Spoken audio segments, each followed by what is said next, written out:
Bom dia, turma. Nosso assunto de hoje é sobre o uso de fármacos na pediatria.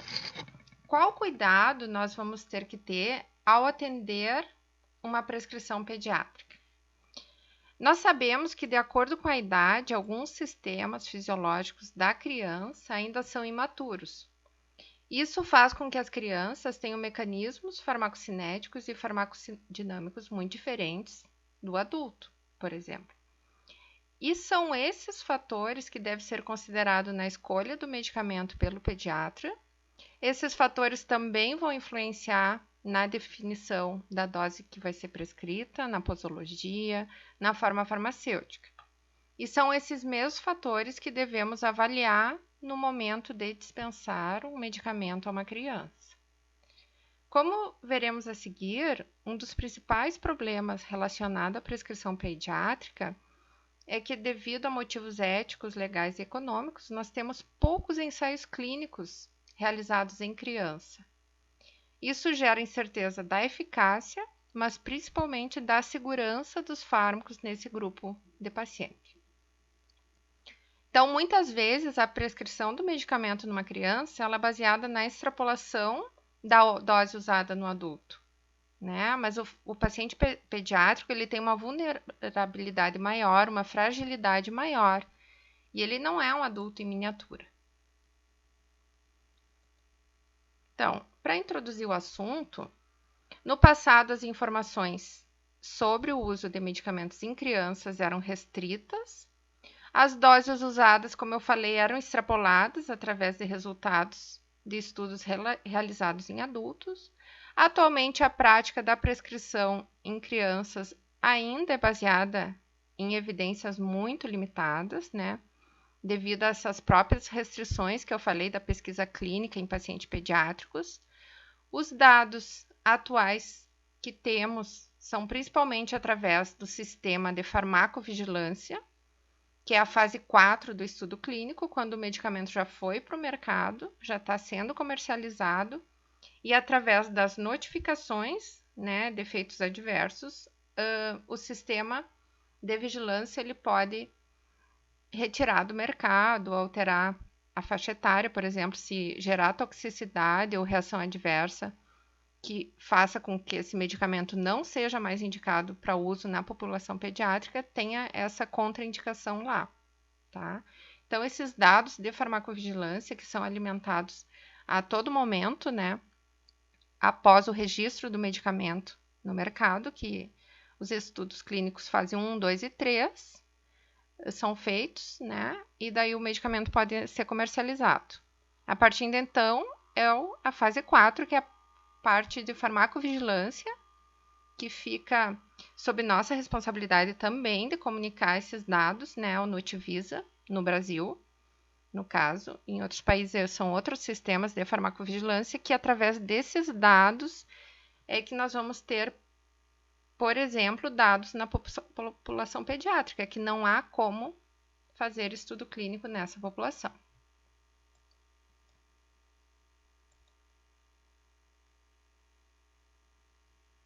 Bom, as características anatômicas e fisiológicas de cada fase da infância é muito diferente.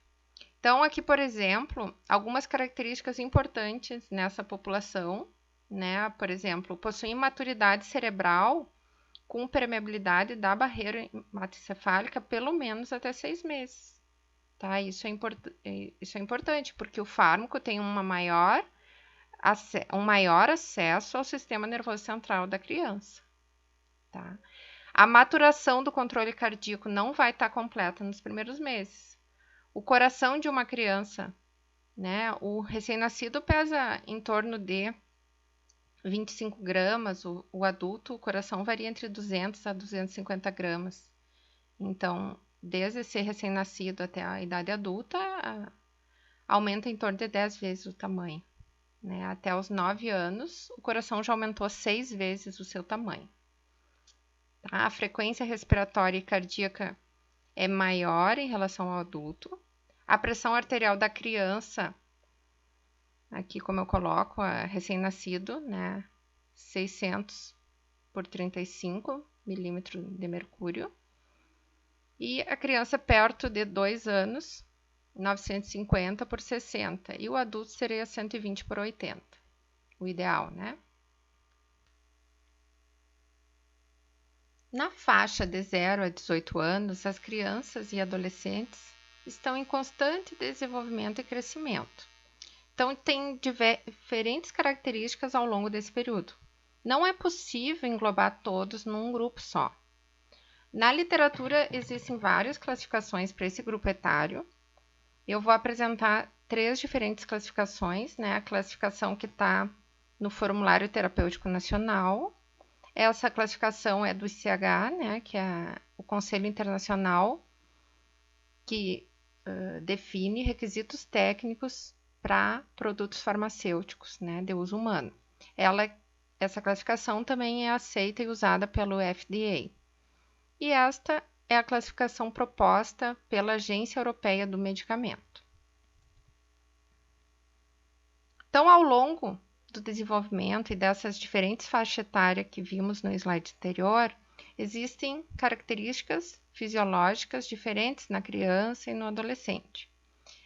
Todas essas diferenças no processo fisiológico vão influenciar as variáveis farmacocinéticas, que é o que agora nós vamos ver, as principais influências na farmacocinética da criança. Então, em relação à absorção oral, a secreção gástrica, o pH do estômago da criança só vai alcançar valor igual ao do adulto perto de 2 anos. Nos primeiros 10 dias, há uma certa variação no pH do bebê. Logo depois do nascimento, o recém-nascido não tem produção ainda do ácido clorídrico, então tem uma relativa acloridria, o pH do estômago está neutro, em torno de 7. 48 horas depois do parto, do nascimento do bebê, ele vai diminuir para 3 esse pH. Depois, 24 horas, então, nas 24 horas seguintes, vai voltar a ser neutro, vai ficar assim nos próximos 10 dias do bebê. Depois, então, que vai começar lentamente baixando esse pH até ser igual ao valor de um adulto, que é cerca de entre 1 e 3 o pH, perto dos 2 anos de idade. Tá? Então, lentamente vai atingir esse valor igual ao do adulto. A velocidade de esvaziamento gástrico se aproxima do valor do adulto entre 6 e 8 meses de idade do bebê. Em prematuros e recém-nascidos ele é bem irregular e lento, pode levar até 8 horas para que todo o processo de esvaziamento gástrico se complete. Então, os fármacos que são absorvidos primariamente no estômago pode ter uma maior absorção porque vai ficar mais tempo de contato com a mucosa estomacal. Em relação à velocidade do trânsito intestinal, o valor, né, o padrão adulto é atingido perto dos 5 anos da criança. O recém-nascido tem um peristaltismo irregular e lento, né, ocorrendo um aumento no tempo de absorção de medicamentos também. Em casos de diarreia, em que o peristaltismo está aumentado, claro que tende a diminuir o grau de absorção de alguns fármacos. Em relação às vias intravenosa e intramuscular, também elas vão estar um pouco alteradas nos primeiros anos da criança. A via intravascular seria preferível para garantir uma máxima biodisponibilidade, mas essa via tem alguns problemas, né? Porque o recém-nascido, o calibre das veias é muito pequeno, em prematuros mais pequeno ainda, e há uma certa dificuldade de acesso. Também o uso e emprego de pequenos volumes vai aumentar proporcionalmente o potencial de erro de diluição.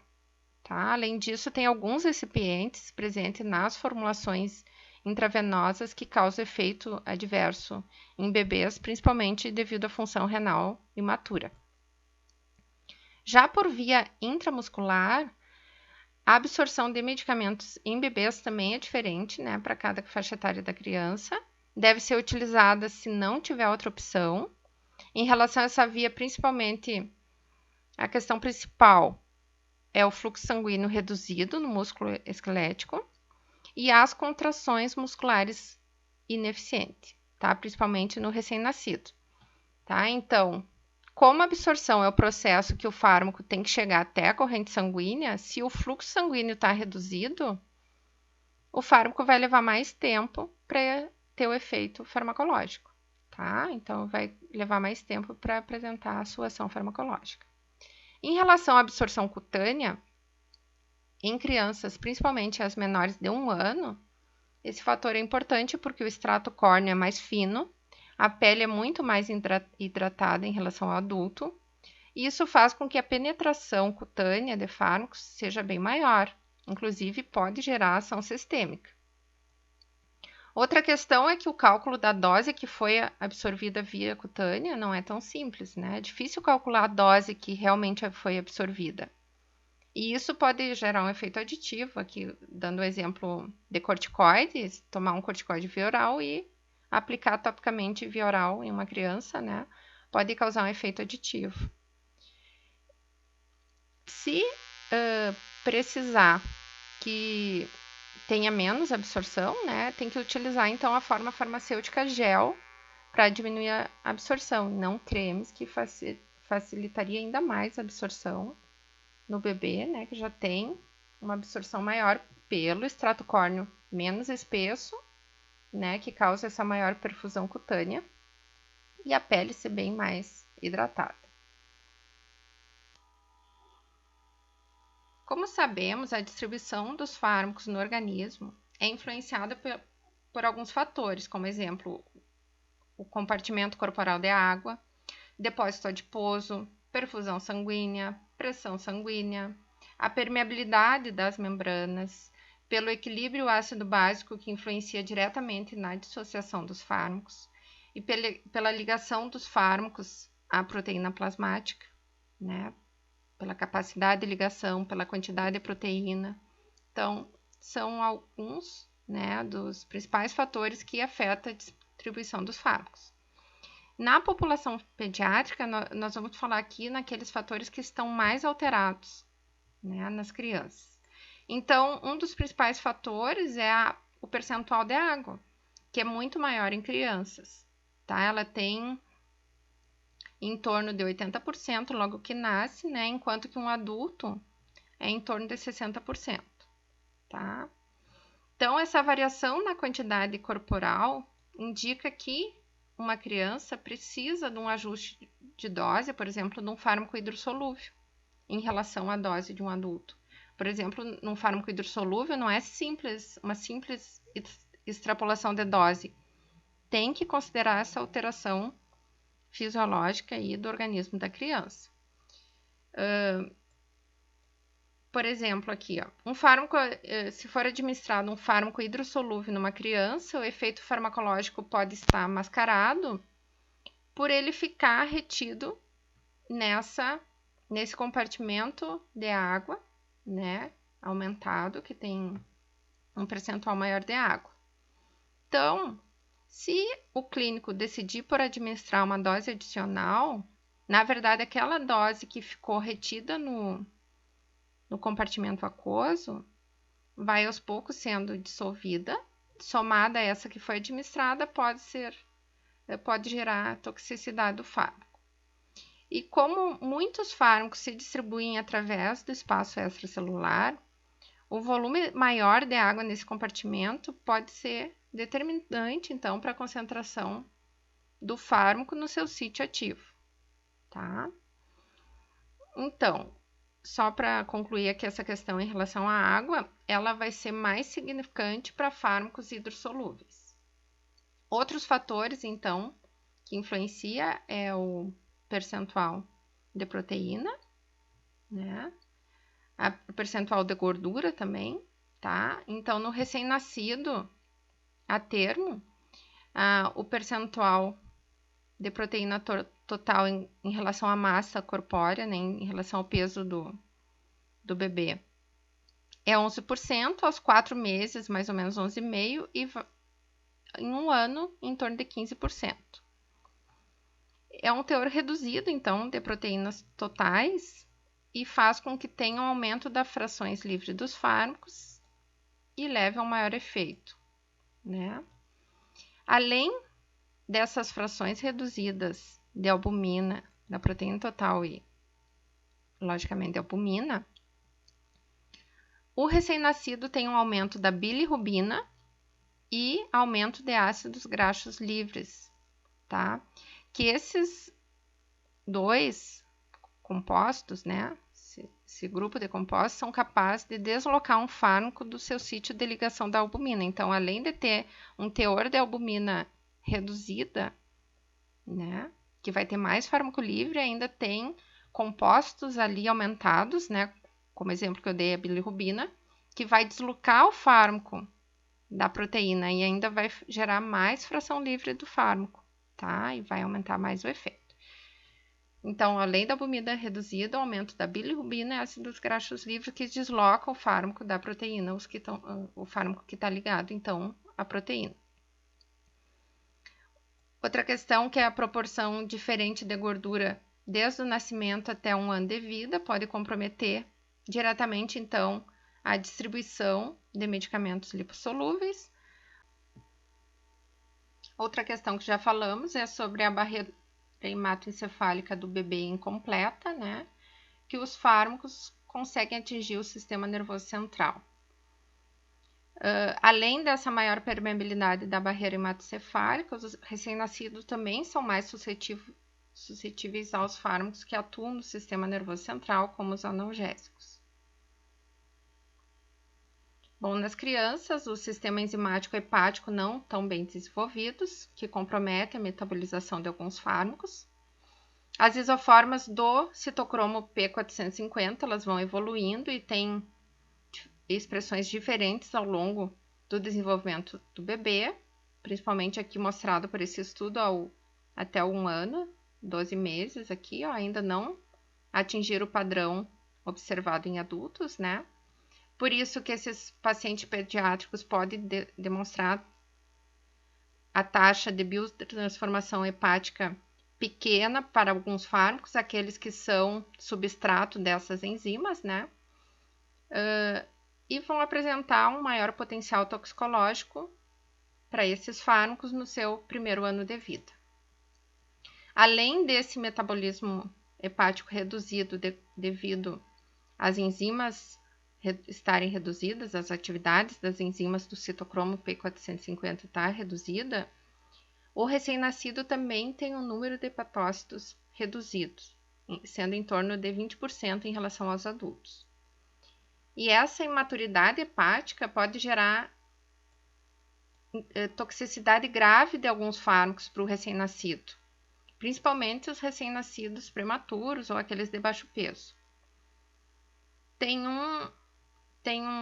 uma questão clássica, né, que sempre cai em concurso em relação ao cloranfenicol, né, que ele causa síndrome cinzenta do recém-nascido.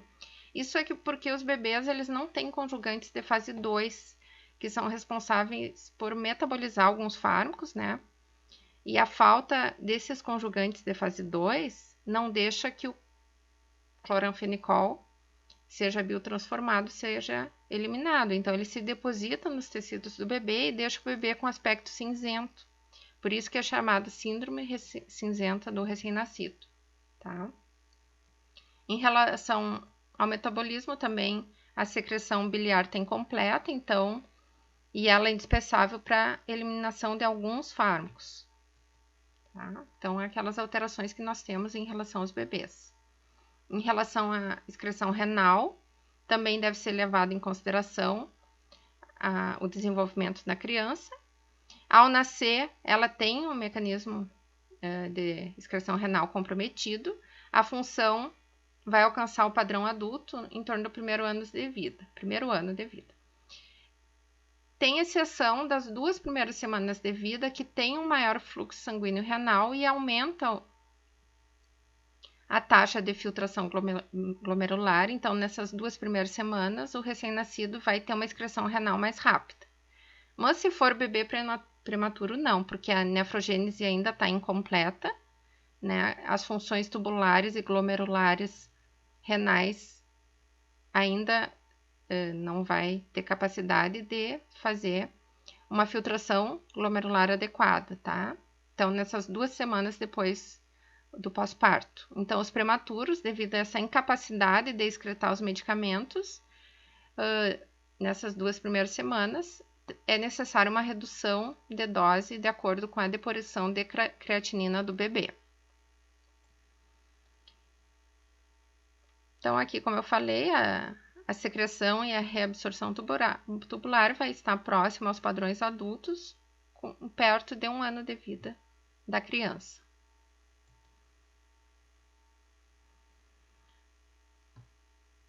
Então, como a gente falou agora, a taxa de filtração glomerular, na verdade, ela gira em torno de 30% a 40% a menos do que a do adulto, né, nos bebês.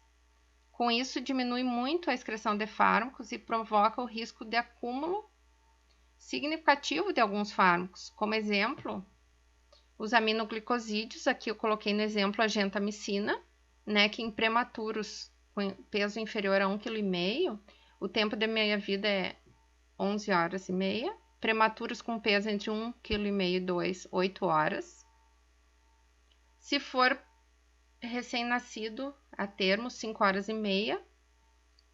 Lactentes entre 1 semana a 6 meses, 3 horas e meia. Adulto, né, e crianças com maiores que 6 meses, de 2 a 3 horas. Tá? Então, olha aqui o grau de variação da excreção da gentamicina entre prematuro, recém-nascido, lactente e adulto. Tá? Só para ilustrar. Nesse slide, eu apresento o resumo dos principais processos fisiológicos na infância que vão influenciar a farmacocinética dos fármacos. Bom, apresentei até agora as alterações farmacocinéticas na pediatria.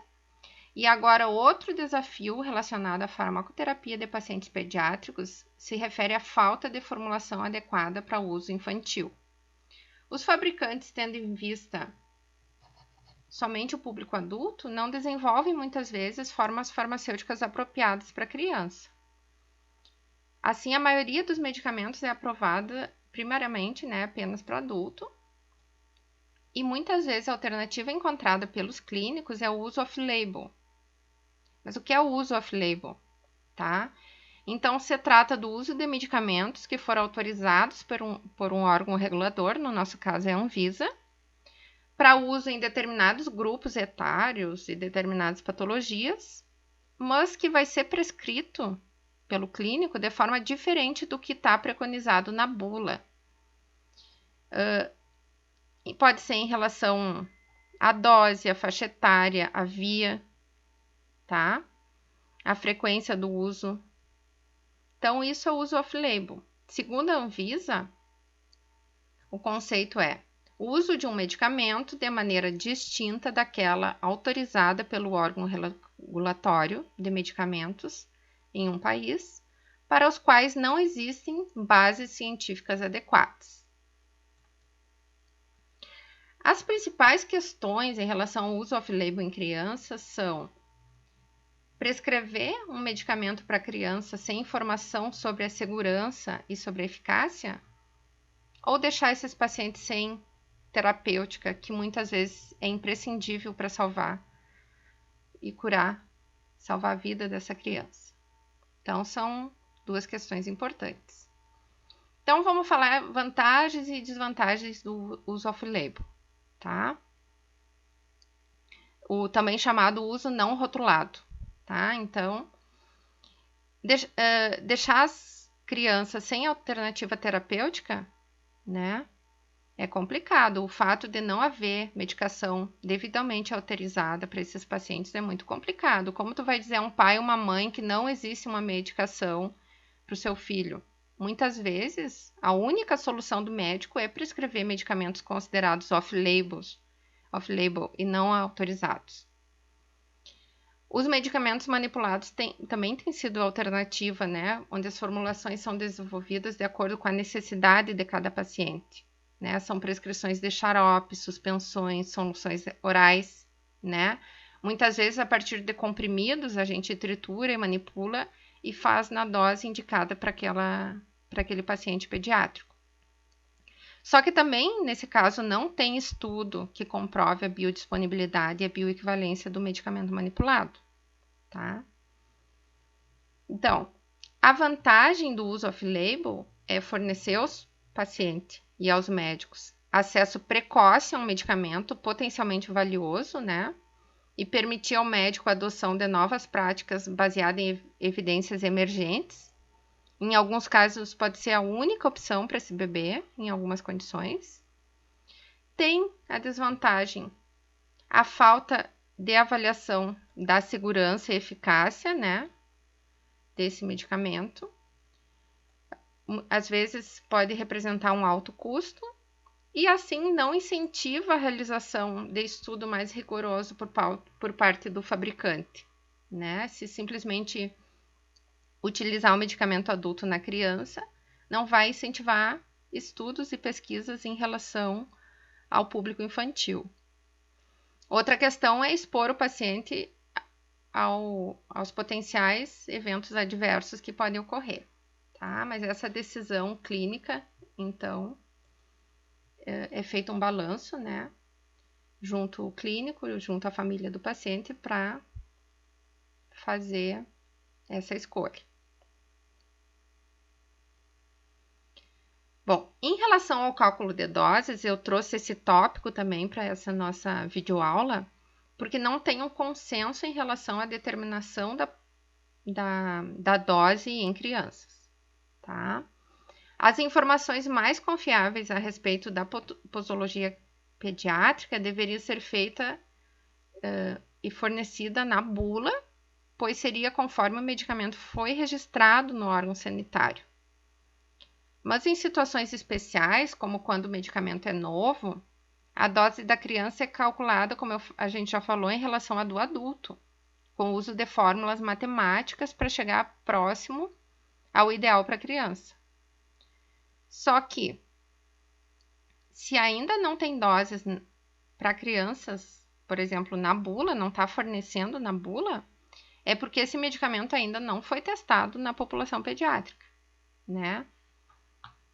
Nesse caso, a dose calculada é calculada através de equações que consideram a idade, o peso, a superfície corporal da criança.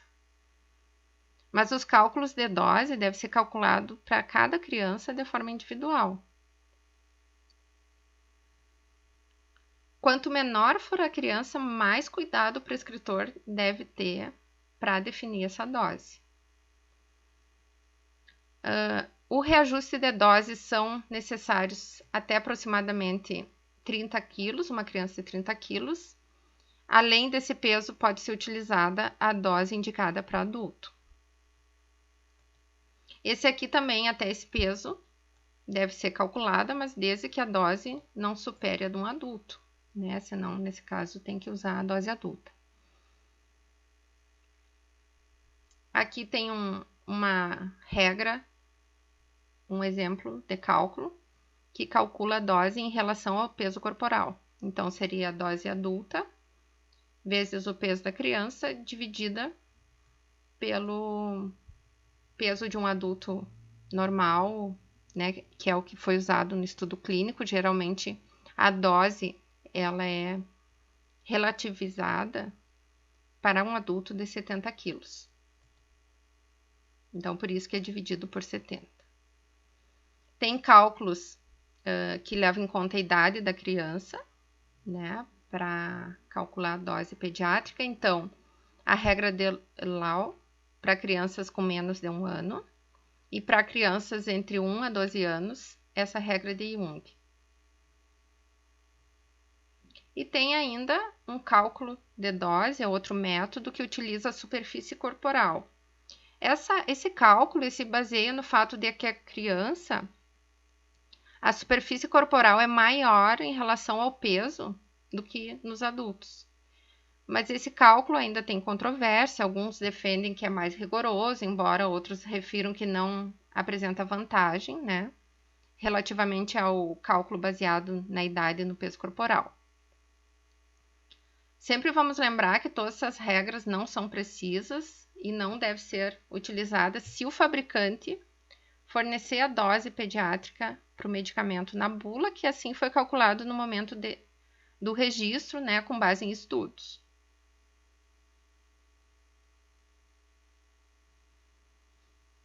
Agora, então, o objetivo, né, dessa videoaula é o cuidado farmacêutico em pediatria, tá? Então, nós farmacêuticos sempre devemos considerar que as crianças são muito propensas a PRMs. Os PRMs, sempre lembre, problemas relacionados a medicamento. Então, elas são mais propensas, principalmente devido a fatores como acabamos de ver, né, que a maioria dos fármacos usados em pediatria é destinada aos adultos, e o preparo para usar em paciente pediátrico exige cálculos, manipulação, e isso aumenta a probabilidade de erro.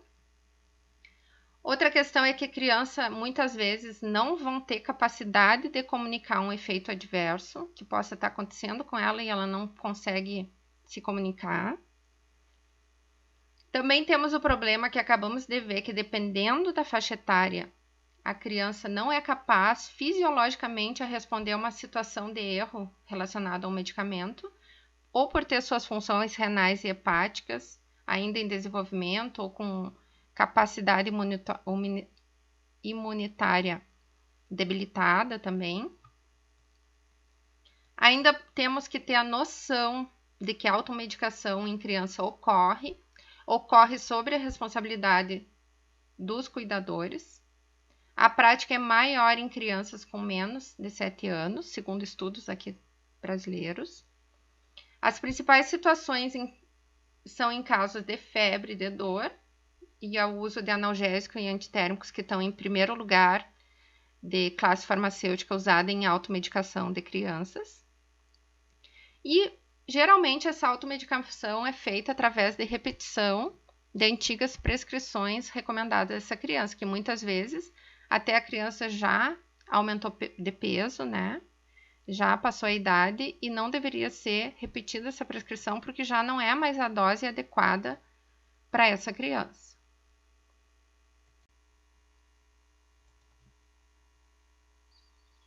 Então, o cuidado farmacêutico ao paciente pediátrico vai depender do âmbito de atuação do profissional. Mas em todas as situações, o ideal é que o farmacêutico tenha conhecimentos e habilidades em cálculo de doses pediátricas, saber qual a forma farmacêutica adequada para cada caso, conhecer a farmacocinética pediátrica, minimamente as questões que nós colocamos agora em relação à absorção, distribuição, metabolismo e excreção diferenciada em cada fase do desenvolvimento da criança, fazer a avaliação da prescrição antes de dispensar a farmacoterapia, técnicas de administração específica de medicamento para cada faixa etária, tem que ter habilidade de comunicação para dar a correta orientação e educação em saúde aos cuidadores dessa criança. Tá? Vai depender muito da comunicação com o cuidador para a adesão, né, e o efeito correto do medicamento, para o uso correto. Então, o farmacêutico também tem que ter habilidade em se integrar com os demais profissionais da saúde envolvidos com o cuidado desse paciente.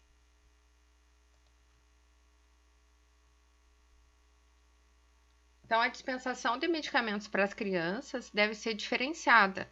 Nós vamos ter que sempre ter em mente todas essas características fisiológicas que vimos agora há pouco para garantir a segurança do nosso paciente.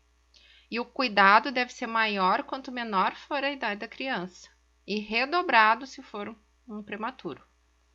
O farmacêutico deve ter muita atenção na orientação, então, como eu falei, dos pais e cuidadores.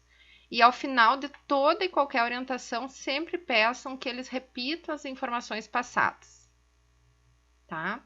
Então, para uma correta dispensação do medicamento, deve ser realizado um processo que nós chamamos de a avaliação farmacêutica da prescrição. Esse passo, na verdade, em farmácias magistrais, é um passo que faz parte da rotina do farmacêutico, porque nessas farmácias, né, nós produzimos o medicamento de acordo, né, com a necessidade do paciente, com a dose exata para aquele paciente. Então, a conferência, por exemplo, de dosagem já faz parte da rotina, né? Responsabilidade do farmacêutico em relação a esse medicamento que está sendo produzido é muito maior. Então, nada é produzido sem que faça avaliação farmacêutica da prescrição. Em drogarias, esse hábito de toda a prescrição ser avaliado pelo paciente antes de ser dispensada, ela acaba não acontecendo, né? Mas é nesse processo que chamamos de avaliação farmacêutica da prescrição é que nós aproveitamos a oportunidade de fazer uma análise também, além de fazer toda a avaliação farmacêutica mesmo, verificar se a dose do medicamento prescrito está certa em relação à idade e ao peso da criança, né? Então, verificar e anotar o peso. Nesse momento, também já podemos fazer uma análise do aspecto físico geral da criança e verificar a presença de alguns sinais de alerta, tá? Na presença de qualquer sinal de alerta, fazer com que esse cuidador encaminhe essa criança ao pediatra, né? Vocês façam uma carta de encaminhamento ao pediatra. Já converse com o cuidador se está tudo certo, né? Sobre alimentação, sono, evacuação, micção, né? Verificar, se for necessário, os sinais vitais da criança, né? Como pressão arterial, frequência respiratória, temperatura, né? Ou se o cuidador solicitar, ou se vocês verificarem que há necessidade, né? Para já colocar no encaminhamento, se for verificada alguma alteração, né, em algum sinal vital, e porquê do encaminhamento, a presença de algum sinal de alerta, vocês façam por escrito no encaminhamento ao médico. Se vocês trabalharem em uma farmácia que disponibilize o serviço de vacinação, também nesse momento que vocês estão atendendo a essa família, né, já verifiquem a situação vacinal da criança. Então, como eu falei, nesse momento, nesse atendimento farmacêutico ao paciente pediátrico, nós temos que estar alerta para alguns sinais que a criança possa apresentar, tá? Por exemplo, o cuidador, a mãe, o pai, tia, avó, fala que a criança está com um comportamento muito diferente em relação a outros dias, como, por exemplo, não chora, está muito sonolenta, né? Dificuldade para respirar, cansado durante as mamadas, não está aceitando mamar, aceita muito pouco. Tudo isso é sinal de alerta que a criança está com algum problema. Lembre que se for criança menor, pode estar acontecendo algum problema relacionado ao medicamento, algum efeito adverso que essa criança não sabe comunicar. Pode ter palidez, alteração na cor das mãos, dos pés, extremidade fria, arroxeada, vômito, febre, diarreia, fezes líquida com sangue, tá? Barriga estufada, sem urinar, fralda seca por mais de 12 horas, ou urina de cor escura e forte, tá? Hipotermia ou febre, tá? Tremor, convulsão, parecer desmaiado. Então, todos esses são considerados na literatura o que chamamos de sinais de alerta em pediatria. Tá? Então, o farmacêutico também tem que ficar alerta quando fizer um atendimento farmacêutico a uma criança. Em alguns ambientes de trabalho, o farmacêutico vai ter oportunidade de prestar o serviço de acompanhamento farmacoterapêutico em pediatria. Vai ser priorizado para fazer o segmento farmacoterapêutico em pacientes pediátricos que apresentem uma maior exigência de cuidado, né, e precaução. É nesses pacientes que as intervenções farmacêuticas que podem acontecer vão representar um maior impacto na saúde do paciente, tá? Então, uma criança com insuficiência renal, hepática, prematuro, aqueles que têm que fazer uso de muitos medicamentos, aqueles que vão usar antimicrobianos controlado pela Comissão de Controle Especial do hospital, se vocês trabalharem em hospital, tá? Uso de medicamentos de alto custo, ou aqueles medicamentos não padronizados no hospital, tá? Então, tem uma série de pacientes pediátricos, muitas vezes em ambiente hospitalar, que o farmacêutico pode se propor a fazer o serviço de acompanhamento terapêutico. Durante o serviço de segmento farmacoterapêutico na pediatria, nós vamos poder fazer muitas intervenções farmacêuticas, mas primeiro vamos lembrar do conceito de uso racional de medicamentos, segundo a Organização Mundial de Saúde, que define que existe um uso racional quando o paciente recebe os medicamentos certos para sua condição clínica, em doses adequadas às suas necessidades individuais, por um período de tempo adequado e ao menor custo possível para ele e para sua comunidade. Também temos que lembrar que os problemas relacionados a medicamentos são aqueles eventos indesejados apresentados pelo paciente que estão envolvidos com um ou mais dos medicamentos que esse paciente esteja fazendo uso. Então, esses dois conceitos, o do uso racional e o que é um problema relacionado a medicamentos, é que vão guiar nossa fase de estudos do segmento farmacoterapêutico, depois vão nos auxiliar na definição do plano de cuidado farmacêutico. E é baseado neles também que nós vamos propor as nossas intervenções farmacêuticas. Então, nesse slide eu apresento alguns exemplos de intervenções farmacêuticas, né, levando em conta, então, o conceito, né, de uso racional, por exemplo, de a dose certa, né, por exemplo, correção de subdose ou de sobredoses, né. Nesse caso, tem que ser feito um encaminhamento ao profissional prescritor, onde o farmacêutico coloca a justificativa do porquê que ele faz esse encaminhamento e porquê a correção da dose. Tá? Também o farmacêutico pode solicitar uma correção ou substituição da via de administração, a suspensão ou inclusão de algum medicamento. Ainda temos intervenções que a gente faz junto ao paciente ou ao cuidador dessa criança, né, que são aquelas recomendações de uso para facilitar a aceitação do medicamento, orientações quanto à frequência ou aprazamento, como vai administrar, como vai tomar esse medicamento, né, com alimento ou sem alimento, ou qualquer outra recomendação de manejo do produto farmacêutico.